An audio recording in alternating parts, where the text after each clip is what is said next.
ওই মাইকের সামনে কথা বলার অভিজ্ঞতা আমার নাই। এখানে তো অনেকেই অনেক আলোচনা করতেছেন। এখন এটা হচ্ছে যে এটা একেবারেই হচ্ছে বুদ্ধিবৃত্তিক প্ল্যাটফর্মের মতো হয়ে গেছে। আমি আসলে আছি হচ্ছে যে কি বলা যায়, ত্রিশঙ্কু দশা বলতে যেটা আছে ওইটাই, মানে না বুদ্ধিবৃত্তিক জায়গাতে আছি না রাজনৈতিক জায়গাতে আছি লিয়াজোতে। তো ফলত ওই এই দুইটা জায়গাতে অনেক রকম, মানে এখানে আমি তো বেশি সৌভাগ্য হয় নাই অনেকের কথা শোনার।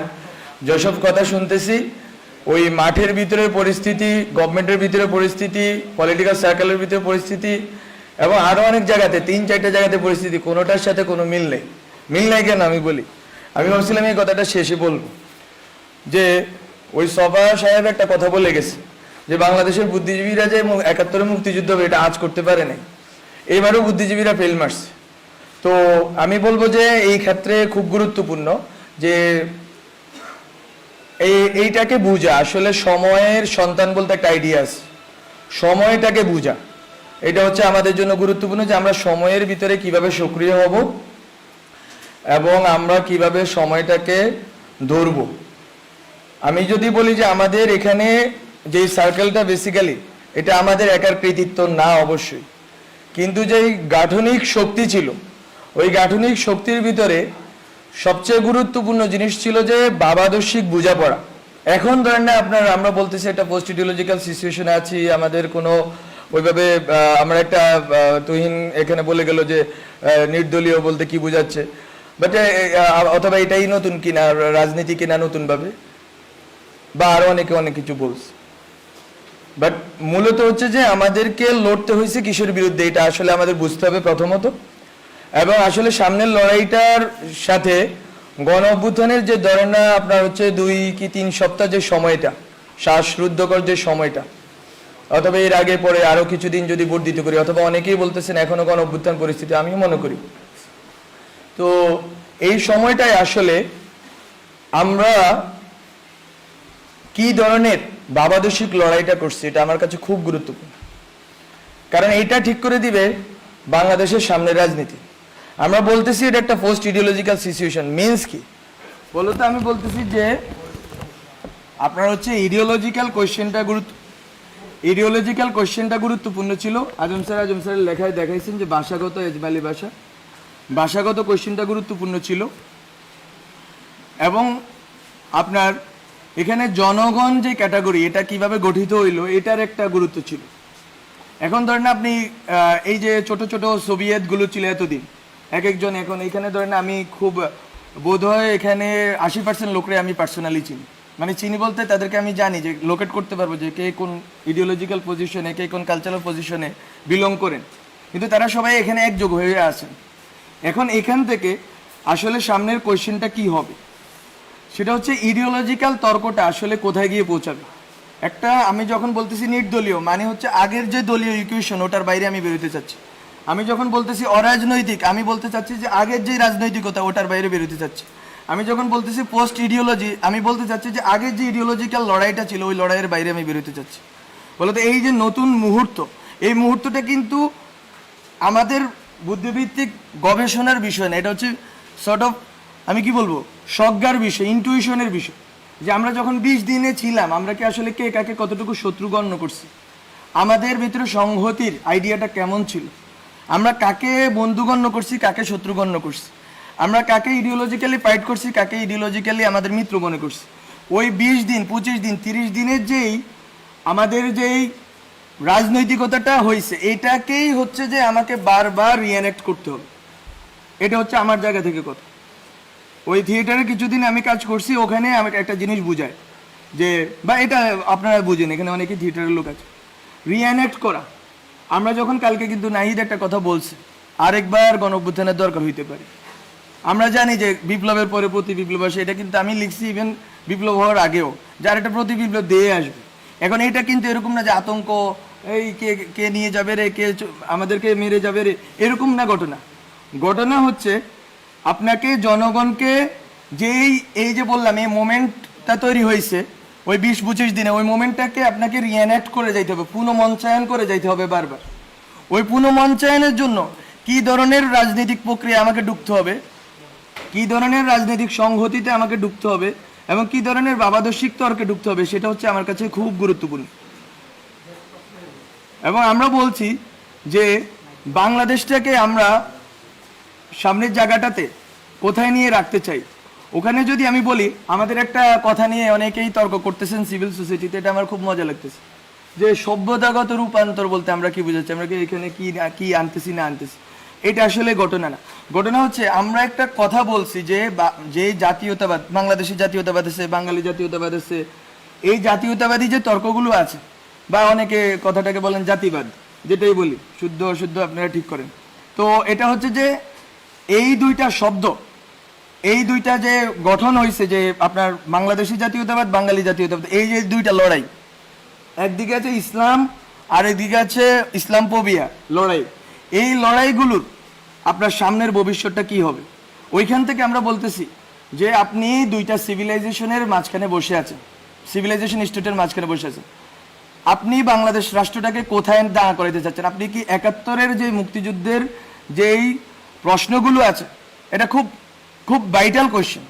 মুক্তিযুদ্ধের মানে যেই আপনার চেতনা, গণচেতনা, ওর ভিতর দিয়ে যেই রাজনীতিটা হয়েছে, ওই রাজনীতি দিয়ে কি আপনি টেনে নিতে পারবেন, নাকি মুক্তিযুদ্ধের গণচেতনাটাকে আপনাকে স্ট্রেস করে সামনের দিকে আগাইতে হবে? সামনের দিকে আগাইলে আপনি কোথায় আগাবেন? আমরা বলতেছি ওখানে আপনি যদি সিভিলাইজেশন স্টেট, দুইটা সিভিলাইজেশন, হ্যাঁ তাদের অনেক সংকট আছে, ওখানে কমিউনিস্ট পার্টি আছে, ওখানে আরএসএস আছে, বাট আপনি এই বেঙ্গল যে এটাকে আপনি কিভাবে পুরা দুনিয়াতে দাঁড় করাবেন, এই যদি ভবিষ্যৎমুখী এবং বহির্মুখী প্রস্তাবনা না থাকে, তাহলে ডিজে ভাই আপনাকেই মারবে। ডিজে ভাইয়ের কাজ না আপনার, এখানে বললে আবার শুনে ফেলবে ওরা, তো ডিজে ভাইয়ের কাজ না যে আপনাকে গুলি করা। ডিজে ভাই অথবা বাংলাদেশের যে এনএসআই বা যারা সিকিউরিটি, তাদের কাজ বেসিক্যালি কি, রাষ্ট্র মানে কি বুঝি আমি, রাষ্ট্র মানে রাষ্ট্রের একটা শত্রু থাকবে, রাষ্ট্রের কোনো বন্ধু নেই। কি বলে বন্ধু রাষ্ট্র বলতে একটা আইডিয়া, খুব অদ্ভুত আইডিয়া তারা আবিষ্কার করছে। বন্ধু রাষ্ট্র বলতে তো কোনো কিছু নাই, প্রত্যেকটা রাষ্ট্রই তার, এই যে আজকে আমার বাদ ছেড়ে দিল তো, এটা তো এরকম অনেকে বলতেছে এটা রাজনৈতিকভাবে আমাদের বিরোধিতা করতে হবে, করবো, কিন্তু রাষ্ট্র তো এমন একটা জিনিস, সে তার স্বার্থটা দেখবে। তো বন্ধু রাষ্ট্র বলতে কোনো আইডিয়া নেই। বলতো আমি রাষ্ট্র জিনিসটাকে কিভাবে ডিল করবো? এখন যখন আমার দুই পাশে দুইটা সিভিলাইজেশন স্টেট দাঁড়ায় আছে, আমি আসলে কিভাবে ডিল করলে বাংলাদেশের বিশিষ্ট অবস্থানটাকে, এটা আমাকে যদি কেউ ব্যাখ্যা করে বলতে পারেন বলে, যে আমি কেন বাংলাদেশ রাষ্ট্র নামে দাঁড়াই থাকতে হবে, আবার কি জন্য দাঁড়াবো? আমি কি ৭১ দিয়ে ওই ইকুয়েশন সলভ করতে পারছি কিনা? যদি সলভ করতে পারতাম তাহলে বেশিরভাগ দাঁড়াইলো কেমন ৭১-এর উপরে? বলে তো আমি বলতেছি এগুলো হচ্ছে যে আপনাদেরকে রিএভালুয়েট করতে হবে। এবং এটা সভ্যতা বলতে কোনো ইসলাম, হিন্দু এইসব জিনিস আমি বলতেছি না। এটা হচ্ছে আপনারা যদি বেঙ্গল বেসিন, আমরা বেসিনে বসে আছি, বেসিনে আমাদের ল্যান্ডটা, আমাদের দেশটা বেসিন ল্যান্ড, এটা হচ্ছে একটা ধরনের সিভিলাইজেশনাল কনফ্লুয়েন্স ঘটছে এখানে, সব ধরনের সিভিলাইজেশন এখানে এসে মিলিত হয়েছে।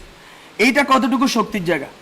উই হ্যাভ ডিফারেন্ট, আমি বলছি there are many Islams in this world, Islams বলতেছি, তো আমার এখানে একটা ইসলাম আছে, আমি ওইটাকে কতটুকু গ্লোবালি রিপ্রেজেন্ট করবো?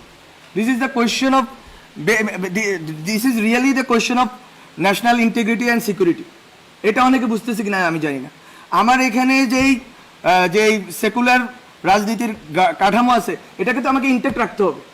এখন এই সেকুলার রাজনীতির কাঠামো কি, সেকুলার আর সেকুলারিজম, এটা অনেক তর্ক আছে, তালাল আসাদে অনেকে পড়ে বেজে ফেলছে, কিন্তু সেকুলার আর সেকুলারিজমের তর্কে যে আমি এখনো পর্যন্ত ডিল করি নাই, আমি কি এই রাষ্ট্রটা সেকুলার করব নাকি সেকুলারিস্ট করব, অনেকগুলো তর্ক আছে।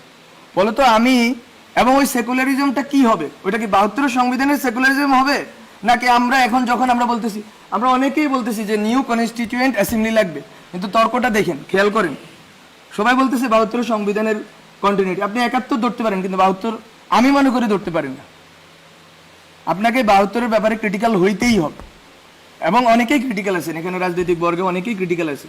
বলতো ওই যে রাজনীতিক যে কাঠামোটা গঠিত হয়েছে, ওইটাকে তো আপনি চুড়ে ফেলতে চাচ্ছেন। চুড়ে ফেলতে চাইলে ওই সময় যে সেকুলারিজম আছে, এটাকে আপনাকে কিন্তু আবার রিডিফাইন করতে হবে। এবং নতুনভাবে এখন যে সেকুলারিজম আছে, সেই সেকুলারিজম, এখন তো সেকুলার মানুষ, আপনি কি এখানে ধরেন আন্দোলন, আমরা তো স্লোগান থেকে শুরু করে অনেক নাম টামও ঠিক করছি, আপনি কি এখানে দেখছেন কোন স্পেসিফিক? আমরা কি করছি? আমরা বলছি যদি মোমবাতি প্রজ্বলন দাও, বলে দাও যার ইচ্ছে হবে সে দোয়া পড়ুক। আমরা বলছি ১ মিনিট নীরবতা পালন করবে, যার ইচ্ছে সে দোয়া করুক। আপনি এতদিন কি করছেন?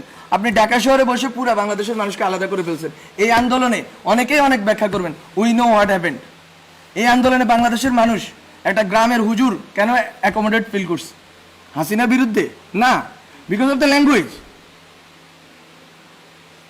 এটারই বলে সেকুলার ল্যাঙ্গুয়েজ। এতদিন সেকুলার বলতে আপনারা যেটা বলছেন ওটারে হচ্ছে যে একটা মধ্যবিত্তের একটা বাবল, আর হচ্ছে আওয়ামী লীগের একটা কাঠামো। তো তো এখন আপনাকে এই যে প্রত্যেকটা বর্গকে রিডিফাইন করতে হবে। রাজনীতি নতুনভাবে করতে হলে আপনাকে প্রতিটা বর্গকে রিডিফাইন করে করে আগাইতে হবে। এবং এখানে অনেক কথা আসতেছে কার কতটুকু স্টেক আছে না আছে, স্টেক সবারই আছে। এখন নাম ধরে ধরে বললে তো এখানে কেউ দাঁড়ায় থাকতে পারবেন না। 100 জনের উপরে, আমি তো যখন বন্দি ছিলাম বাসার ভিতরে, এই যে আপনার প্রথম 210 জন যখন এলো, তখন এর ভিতরে 84 জন হচ্ছে দিনমজুর, একজন আছে দিনমজুর এখানে। তো কিসের জনতা? আপনি হুজুর মারা গেছে, মাদ্রাসার হুজুর মারা গেছে কয়টা আপনি খোঁজ করেন, আছে কেউ এখানে? নাই। কিন্তু তো আপনি বলতেছেন ইনক্লুসিভ করবেন, সেকুলার করবেন, করতে পারবেন না। বলে তো আপনাকে আমি এই জন্য বলতেছি, ওই জনগণের যেই চেতনা ওটা সেকুলারে, এটা নিয়ে দ্বিমত নাই। তো ওই চেতনাটাকে তো আপনাকে আবার রিএনেক্ট করতে হবে। ওই রিএনেক্ট করার প্রস্তুতিগুলো তো থাকতে হবে সোসাইটির ভিতরে, এবং ওই বোঝাপড়াটা থাকতে হবে।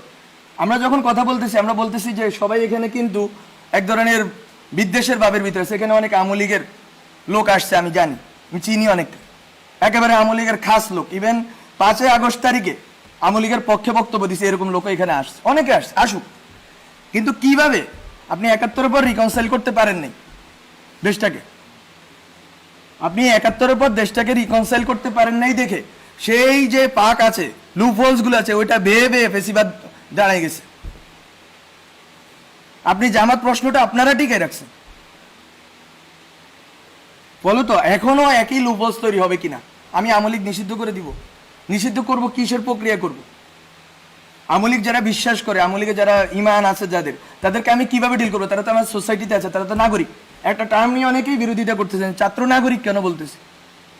বিকজ আমি স্টেট চাই, স্টেটে সিটিজেন থাকে, পিপল অবশ্যই থাকে। পিপল তো কাঠামো, প্রথমকার কাঠামো। আমি বলতেছি এটা ভবিষ্যমুখী হিসাবে, এটা নিয়ে আমরা আরেকটা তর্ক আরেকবার করবো। কিন্তু আমি বলতেছি যে এখানে আওয়ামী লীগের যে লোকগুলো আছে তাকে আপনি কিভাবে রিকনসাইল করবেন? আপনি কি আরেকটা সুযোগ দিবেন ভারত বা অন্য রাষ্ট্রগুলোকে যে এই দেশটাকে বিভাজন করে আরেকটা গণজাগরণ মঞ্চ হবে, আরেকটা এই সেই হবে, এবং এর ভিতর দিয়ে আবার দেশটাকে বিভাজন করা হবে এবং পেশিবাদকে টিকে রাখা হবে? এটা বিএনপির পেশিবাদ হইলে তো এটা বিরোধিতা আমার করতে হবে। বলে তো এই কোয়েশ্চেনগুলো আপনারা মাথায় রাখেন যে রিকনসিলিয়েশন প্রসেসটা কি হবে এই ন্যাশনের। এই দেশের মানুষগুলো একজোট হবে কিভাবে? এই দেশের মানুষগুলো এই যে 20 থেকে 25 দিন একটা ধারণাকে একটা জায়গায় এসে একমত হয়ে গেছে, এবং ওখানে কোনো বিভাজন ছিল না। ওই বিভাজন এই যে ছিল না, এটাকে আপনি রিএনেক্ট করবেন কিভাবে? আমি বারবার এই কথাটাই বলবো, রিএনেক্টমেন্ট নিয়ে ভাবতে হবে। এবং এখানে এখানে এই যে কথাগুলো বললাম, অনেক অগোছালো কথা বললাম, বেশি কথা বলেন নাই। কিন্তু আমি বলবো যে আমরা একটা কোয়েশ্চেনকে ডিল করছিলাম যখন আমরা বিভিন্ন আড্ডা চক্র পাঠচক্র করছি যারা আন্দোলনের নেতৃত্ব দিচ্ছে তাদের সাথে। সেটা হচ্ছে আমরা তখন দেখতাম যে বিএনপি 31 দফা দেয়, 28 দফা দেয়, এটা দফা দেয়, কিন্তু কোথাও সমাজ নিয়ে কথা নেই। সবাই রাষ্ট্র নিয়ে ব্যস্ত। রাষ্ট্র কি এমনি তৈরি হয়ে যায় বায়বীয় জিনিস? সমাজের ভিতর দিয়ে তো রাষ্ট্রটা গড়ে উঠবে। এখন আপনি সোশ্যাল পেসিজম রাইখা কেমনে আপনি রাষ্ট্রীয় পেসিজম দূর করবেন? সোসাইটির ভিতরে যে পেসিজমের যে বিভিন্ন প্রবণতা, সেটা ধর্মীয় জায়গা থেকে হইতে পারে, এটা বিভিন্ন চেতনাগত জায়গা থেকে হইতে পারে, এটা ঐতিহাসিক বিভিন্ন স্মৃতির কারণে হইতে পারে। সেই জিনিসগুলোকে আপনারা না ডিল করে রাষ্ট্রকে কিভাবে পেসিস্ট মুক্ত করবেন? আমরা কিন্তু এই কোয়েশ্চেনটা করছি, এবং ওই জন্য আমরা দুইটা টার্ম বলছি যে দায় ও দরদের সমাজ। ওগুলো টার্মিনোলজির খেলা, আপনারা অন্য নামও দিতে পারেন ওগুলোর। কিন্তু কথাটা এখানে যে মিলবো কিভাবে আমরা? আমার নেশনকে আমি একযোগে এক জায়গায় দাঁড় করাবো কিভাবে? আপনি যখন ইউক্রেন কোয়েশ্চেন আছে, শশী থারুর এবং মোদির কথার ভিতরে কোনো ডিফারেন্স নাই। আর আমি যখন এখানে ইউক্রেনের কোয়েশ্চেন আছে, বিএনপি আমেরিকাপন্থী, ওই আওয়ামী লীগ হচ্ছে ভারতপন্থী বা রাশিয়াপন্থী। তো নেশনটা কোথায় দাঁড়ায় আছে? স্টেট বলতে যে জিনিস, স্টেটটা তো এমন একটা জিনিস হইতে হবে যেটার ভিতরে একটা রিকনসাইলড প্রসেসের ভিতর দিয়ে আমি এক জায়গায় গিয়ে দাঁড়াবো। আমার দেশটাকে তো আমি এক জায়গায় দাঁড়া করে রাখতে হবে, ওইটা তো আমি রাখতে পারিনি। এবং এখনো আরেকটা সম্ভাবনা তো রয়েছে, রাখতে পারবো না। আমি কোনো রকম এরকম বলতেছি না ব্ল্যাঙ্ক চেক দেন।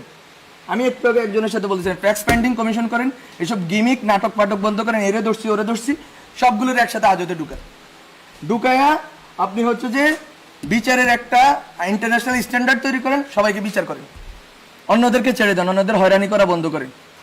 সিম্পল, এটা এত বড় কিছু না। এটার বিশ্বব্যাপী এটার উদাহরণ আছে, এবং বিচার করার পরে সোসাইটিতে ওই লোকটা রিহ্যাবিলিট করতে হবে।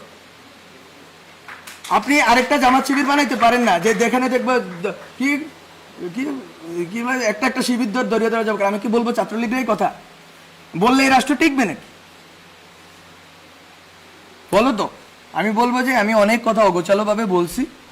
এই জিনিসগুলো হচ্ছে যে আমাদের কনসিডারেশনের, কন্টেম্পলেশনের বিষয়। সেলফ, আমি আরেকটা কথাও বলছি, সেলফ, আমরা ওই সময় সেলফ নিয়ে বলছি। এগুলো আমাদের ওই সময়ের এই বটতলায় বসে 20-30 জনের আড্ডা ছিল ওই সময়। ওখানে বলছি লাইফ স্টাইল যদি চেঞ্জ না করেন একেবারে নিচের জায়গাতে, তাহলেও তো আপনি ফেসিবাদে দাঁড়াইতে পারবেন। আপনার লাইফ স্টাইলের ভিতরেও ফেসিজম আছে, ফলত আপনারা উপরি কাঠামো থেকে ফেসিজম দূর করবেন, সংবিধান সভা বানাবেন, বা মানে অনেক তো খেলা আছে, গঠন আরো অনেক কিছু করবেন। কিন্তু জনগণ, ব্যক্তিটা কোথায় আছে? ব্যক্তি মানুষের যে হাজার হাজার, এখানে অনেকে কথা বলতেছে, এই যে ভাই বললো ইম্পালসিভ হয়ে গেছে তরুণদের ইম্পালসিভ জিনিস। আরেকটা কথাও আছে এটার পিঠে, যে তরুণরা তো ট্রমাটাইজড হয়েছে। ঢাকা শহরের লাখ লাখ, ঢাকা শহরের না, মফস্বল বিভিন্ন এলাকার তরুণরা ট্রমাটাইজড হয়েছে। আপনি তাদের ট্রমা কিভাবে ডিল করবেন? এই মানসিক স্বাস্থ্যের সমস্যা আপনি কিভাবে ডিল করবেন এই নতুন রাষ্ট্রে? বলে তো অনেক কোশ্চেন আছে, কিন্তু এই যে ব্যক্তি পর্যন্ত তো পৌঁছাইতে হবে। ব্যক্তি সমাজকে আমি পরিগঠন করলে আমি রাষ্ট্রকে এদিক ওদিক করতে পারবো, কিন্তু রাষ্ট্র আবার আমি সার্বভৌম করবো কিনা ওই তর্কেও আমাকে থাকতে হবে। রাষ্ট্রকে আমি আবার সার্বভৌম করে ফেলবো কিনা। বলে তো অনেক অগোছালো কথা বলে ফেলছি, ক্ষমা করবেন, আমি অনেক ছোট মানুষ। তো এতটুকুই কথা। আপনাদের সাথে আরো কথা হবে, কিন্তু আমি বলে রাখলাম যে আন্দোলনের ভিতর, গভর্নমেন্টের ভিতর এবং সামাজিক বা রাজনৈতিক পরিসরের ভিতর অনেকগুলো তর্ক আছে যেটা আসলে খাপ খায় না। এই খাপ খাওয়ার জায়গাটা তৈরি করতে হবে, যাতে আমরা সেম পেজে থাকি এবং বাংলাদেশ রাষ্ট্র নিয়ে আমাদের যে স্বপ্নটা আছে, স্বপ্নটা একটু বড় করে দেখতে হবে। এইটা যে এতদিন, আমি শুধু একটা কথা বলে শেষ করি, কেন আমরা সভ্যতা রাষ্ট্রের কথা বলতেছি। যতদিন আপনি বাংলাদেশ রাষ্ট্রের ভিতরে থাকবেন, বিজেপি এনএসআই আপনাকেই মারবে। আর যদি আপনি মনে করেন বাংলাদেশ রাষ্ট্রকে আপনি গ্লোবালে দাঁড় করাবেন, তাহলে ভিন্ন ঘটনা ঘটবে। এটা সিম্পল স্ট্র্যাটেজিক্যাল কথা। মানে আপনার আমার ঠিক করার কথা, আমি বাংলাদেশ রাষ্ট্রকে কোথায় দেখতে চাই। ঠিক আছে।